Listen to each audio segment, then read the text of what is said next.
சவுக்கு எடுத்து எங்கேயும் கோவப்பட்டதை நம்ம எங்கேயும் பார்க்கவே முடியாது. இதில் தான் பார்க்கலாம். ஏசு என்ன பண்ணுறாரு, சவுக்கு எடுத்து அடித்து அந்த எல்லாத்தையும் கவுத்து போட்டு ஒரு மாதிரி பண்ணுறாரு. நாங்கள் நின்று பார்க்குறாங்க, பரிசேயர் சதுசேயர் எல்லாருமே பார்த்துட்டு இன்னும் அதிகாரத்தை இவன் பண்ணுறான் அப்படின்னு சொல்லிட்டு இயேசு கேள்வி கேட்டு அவங்களுடைய அந்த வருமானத்தை இயேசு தத்துட்டார். அந்த பண்டை அதுக்கு பொருளெல்லாம் எத்தனை வர இடத்துல போய் நின்று எத்தனை வர கிளம்புன்ற அதையும் போட்டுது. பண்டை அந்த பண்டத்தால் எல்லாத்தையும் எத்தனை வரதெல்லாம் நிறுத்தினார். பொருளுங்க எத்தனை புறா, இந்த கோழி, இந்த மாதிரியான பறவைங்க இதெல்லாம் என்ன பண்றாங்க, விற்கிறாங்க அங்கே பலி எடுத்து. ஆனா அதே வேலையாகிட்டாங்க. அதை இந்த தடுத்து நிறுத்துறாரு. ஏன்? ஏன்னா ஜனங்களை தேவன் சந்திக்கக்கூடிய இடம். உங்ககிட்ட தேவன் பேசுற இடம். இந்த இடத்த நம்ம என்ன பண்ணணும், பயத்தோட பார்க்கணும். தேவன் வந்து உங்ககிட்ட வந்து பல விதங்கள்ல பேசுவார். பிரசங்கத்தின் மூலியமா பேசுவார், பாடல்கள் மூலியமா பேசுவார், சொப்பனத்தின் மூலியமா பேசுவார், ஒரு விசனை காட்டுவார், தரிசனங்கள் மூலியமா பேசுவார். நான்லாம் தரிசனத்தின் மூலியமா தான் ரட்சிக்கப்பட்டேன். நான் போனேன், பாட்டு பாடி நின்னாங்க, முட்டி போட்டேன். என் பாவம் நீங்களே எடுத்துட்டு சிலுவே என்ற அந்த பாட்டு, நிர்மாண செய்ய பாட்டை கண்ணை மூடிட்டு முட்டி போட்டுட்டு இருந்தேன். அப்படியே இயேசு சிலுவையில் தொங்குறது அப்படியே நான் பார்த்தேன். எனக்கு அந்த காட்சியை காட்டினார், தரிசனத்தை காட்டினார். அப்படியே தொங்குறாரு ரத்தத்தோடு. அது பக்கத்தில் அந்த சிலுவை கீழே நான் நிற்கிறேன். அந்த நிற்கிறத நானே பார்க்குறேன், என் தலையை நானே பார்க்குற மாதிரி எனக்கு காட்டுறாரு கடவுள். காட்டி எனக்குள்ள குத்தப்பட்டேன், இருதய கடினம் உள்ளவனா இருந்தேன், குத்தப்பட்டேன். ரொம்ப ஹார்டா இருந்தேன் பாருங்க. ஐயோ நான் தான் தப்பான ஆளு, நான் தான் பாவம் செஞ்சேன். ஆனா ஒரு பாவம் அறியாத நீங்க எனக்காக என்ன பண்ணிருக்கீங்க, தொங்குறீங்களே. என்ன நான் அடிக்கப்படுறதுக்கு பதில் நீங்க என்ன பண்ணீங்க, எனக்காக அடி வாங்குறீங்களேன்னு அந்த தரிசனத்தின் மூலியமா அந்த ஒரு படம் மாதிரி காட்டினார் பாருங்க. தியேட்டர்ல எப்படி படத்தை பார்ப்போம் அந்த மாதிரி நான் கண்ணை மூடின்னு இருக்கிறேன். அப்படியே காட்டினார். அது கொஞ்சம் செகண்ட் தான், ஒரு 30 செகண்ட், ஒரு நிமிஷம் கூட இருக்காது. அப்படி காட்டினாரு. அந்த அந்த அந்த அந்த அந்த அந்த நொடி பொழுது, அந்த கொஞ்ச நேரத்துல என்னுடைய உள்ளம் மாறிச்சு, என் உள்ளம் மாறிச்சு, என் வாழ்க்கையே மாறிச்சு.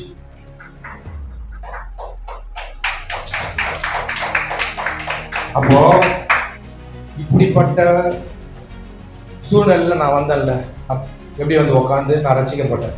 அதே போல ஆண்டவர் ஒருத்தரும் இந்த இடத்துல சந்திப்பார்.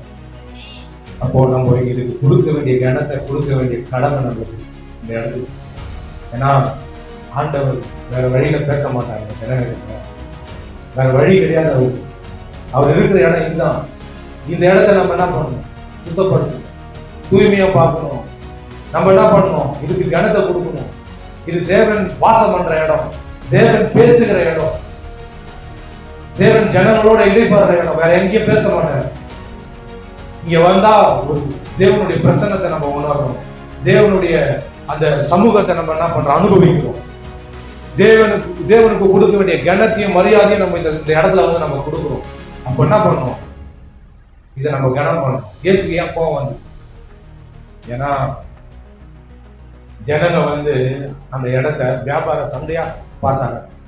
துயரத்தோட நான் நினைக்கிறேன், துயரத்தோட வந்து வெளியே நின்று இருப்போம், பலி செலுத்துறதுக்கு வந்திருப்போம். பாவத்தை நினைச்சுன்னு ஆண்டவர்கிட்ட நான் வந்து என் பாவத்துல என்ன பண்ண விட்டு இந்த பலியை செலுத்திட்டு நான் நிம்மதியா வெளியே போனேன்னு வந்திருப்பான். அப்ப அவனுக்கு என்ன தோணு இருக்கும், எல்லாம் காசெல்லாம் அதிகமாக்கிட்டு இருப்பாங்க. ஏன்னா அவனுக்கு துட்டு தானே பாக்குறாங்க, காசு தானே பாக்குறாங்க. ஒரு புறாவாக வந்தா அந்த புறாவுடைய விலை வந்து ஒரு 30 ரூபான்னு வைங்களேன், இவன் 100 ரூபாய், 150 ரூபாய், 200 ரூபாய் வித்துருப்பான். ஏன்னா அவனுடைய மோட்டிவே காசு ஆயிடுச்சு அந்த இடத்துல. அதனால வெளியவே நின்று வெளியவே போயிருக்கக்கூடிய ஆட்கள்லாம் இருந்திருப்பான். நம்ம சபையில எப்படி இருக்கு, நம்ம எப்படி உருவாக்கி வச்சிருக்க சபையில. ஏன் இயேசு கோவப்பட்டாங்க, எனக்கு அதெல்லாம் கோவப்படல.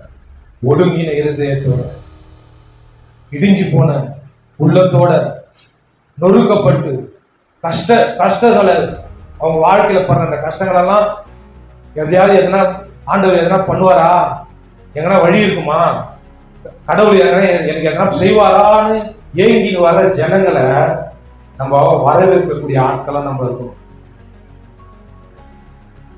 அப்படி வரவேற்கக்கூடிய ஆட்களா இல்லாம நம்ம எதனா பண்ணோம்னா, இந்த சபையை நம்ம மதிக்கலன்னா, நம்ம இதை சரியா நம்ம நடத்தலைன்னா, நம்மளே காரணமா இருக்கோம். ஒருத்தர் உள்ள வந்து ரட்சிக்கப்படுறதுக்கும் அந்த ஆத்தும ஆதாயம் பண்றதுக்கும் நம்மளே தலையாளம். கொஞ்சம் யோசனை பண்ணி பாருங்க.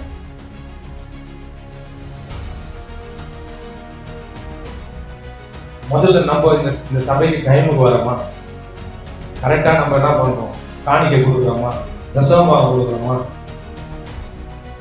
எல்லா ப்ரேயருக்கும் அட்டன் பண்றோமா, ஒரு ஞாயிற்றுக்கிழமை விடாம நம்ம வரோமா, எல்லாத்தையும் நம்ம என்ன பண்ணணும், நம்மளே சீர்தூக்கிப்போம்.